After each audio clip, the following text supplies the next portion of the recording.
नमस्कार, मी Mayuri. House of मयुरीमध्ये तुमचं खूप खूप स्वागत आहे. आज मी माझं ड्रेसिंग टेबल पूर्णपणे साफ करून एकदा नीट ऑर्गनाईज करणार आहे. खरं सांगायचं तर आपण रोज ड्रेसिंग टेबल वापरतो, पण रोजच्या कामात ते आवरायला वेळच मिळत नाही. म्हणून आज ठरवलं की सगळं निवांतपणे स्वच्छ करायचं. सर्वात आधी मी सगळ्या वस्तू बाहेर काढते.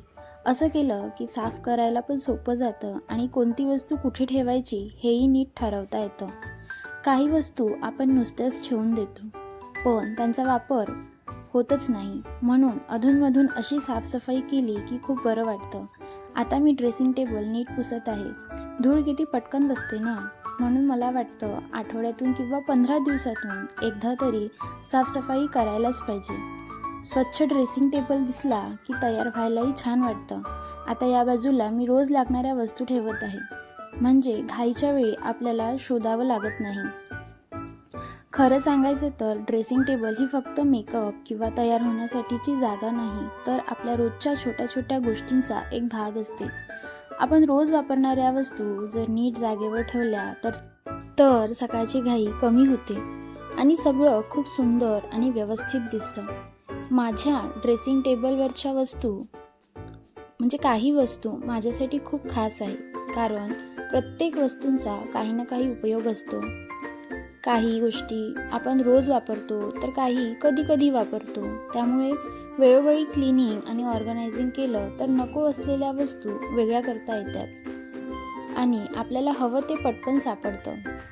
मला स्वतःला स्वच्छ आणि नीटनेटकी जागा खूप आवडते. घरातील कोणतीही छोटी जागा असो, आपण जर ती प्रेमाने सजवली आणि सांभाळली तर त्या जागेत एक वेगळाच आनंद मिळतो. ड्रेसिंग टेबल नीट अरेंज केल्यावर तयार होताना पण एक पॉझिटिव्ह फिलिंग येते. आता मी सगळ्या वस्तू एक एक करून क्लीन करून त्यांच्या जागेवर ठेवत आहे. काही वस्तू अरेंज केल्या की कमी जागेतही सगळं सुंदर दिसू शकतं.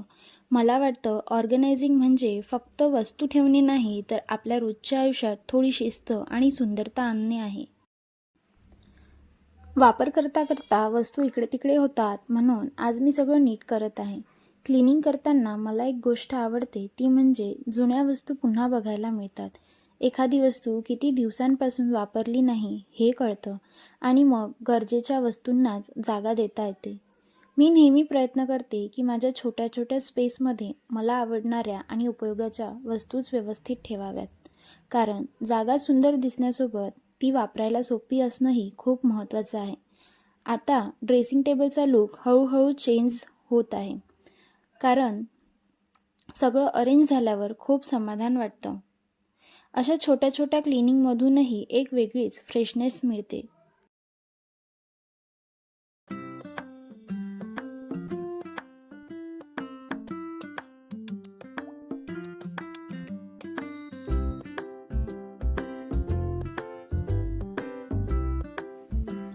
आता एक एक करून मी सगळ्या वस्तू तुम्हाला दाखवते. वरच्या कप्प्यात मी ठेवलं आहे सर्वात आधी ते रबर बँड्स आहेत.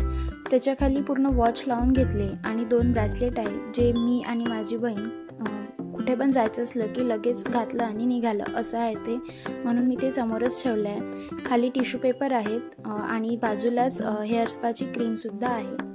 तर खालच्या कप्प्यात मी खूप म्हणजे डेली यूजला लागणाऱ्या वस्तू ठेवल्या आहेत. आधी आहे हा स्क्रब आणि त्याच्यावर आहे डिटॅनचा पॅक. हा स्क्रब मी कधी यूज नाही केला, म्हणून तो जशाच तसा आहे. त्याच्याच मागे ममाअर्थचं ऑनियनचं हेअर ऑइल आहे. त्याच्या बाजूला हे सुद्धा एक हेअर ऑइलच आहे. पुढे आहे हे क्लिन्झिंग मिल्क झेवरचं आणि त्याच्याच सोबत आहे टोनर. इकडे आहे ममाअर्थचं ऑइल फ्री फेस मॉइश्चरायझर. माझी स्किन ऑइली असल्यामुळे मी ऑइल फ्री फेस मॉइश्चरायझरच वापरते. नंतर इथे आहे सनस्क्रीन आणि त्याच्याचबरोबर परफ्यूम आहे आणि नंतर आहे व्हाईट टोनचं पावडर.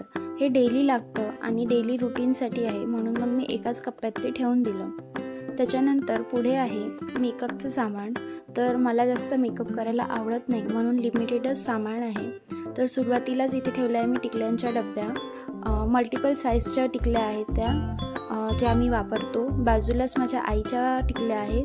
पुढे त्या डब्यात मस्कारा, आयब्रो पेन्सिल, लिपस्टिक या सगळ्या वस्तू मी तिथे ठेवल्या आहे. नंतर आहे प्रायमर, त्याच्याच बाजूला हे मेबलिनचं फिटमीचं फाउंडेशन आहे. नंतर पाऊंड्स BB क्रीम, लॅक्मेची CC क्रीम आणि NYBेचं मेकअप सेटिंग स्प्रे आहे. पुढे बी ब्लंटचं हेअर ग्रोथ सिरम आहे. त्यानंतर लिवॉनचं हेअर सिरम आहे. त्यानंतर बॉडी लोशन आणि इथे ब्लंडर आहे हुडा ब्युटीचं आणि इथे आहे माझे सगळे फेस पावडर. आणि खालच्या डब्यात जर असेल तर त्या म्हणजे माझ्या काळा लागणाऱ्या आपल्या टिकटॉकच्या रोजच्या क्लिपा. इथे इनसाईडचं ब्लश होतं. या शेवटच्या कप्प्यामध्ये मी काही किरकोळच वस्तू ठेवल्या आहेत ज्या आम्ही जास्ती यूज नाही करत. इथे नेल पेंट्स ठेवले आहे सगळे. त्याच्यानंतर आपलं क्लचर वगैरे. आणि हे जी क्रीम दाखवते मी तुम्हाला सोफ्रामायसिन, पिंपल्ससाठी खूप छान आहे. रात्री जस्ट असं लावून ठेवायचं पॉईंट आणि सकाळपर्यंत पिंपल्स म्हणजे बऱ्यापैकी कमी होऊन जातात. तर आजचा माझा ड्रेसिंग टेबल टूर तुम्हाला कसा वाटला ते नक्की कमेंटमध्ये सांगा. व्हिडिओ आवडला असेल तर लाईक करा, शेअर करा आणि अशाच लाईफस्टाईल, डेली व्लॉग्स आणि कुकिंग व्हिडिओजसाठी हाऊस ऑफ मयुरीला सबस्क्राईब करायला विसरू नका. पुन्हा भेटूया नवीन व्हिडिओमध्ये. तोपर्यंत धन्यवाद.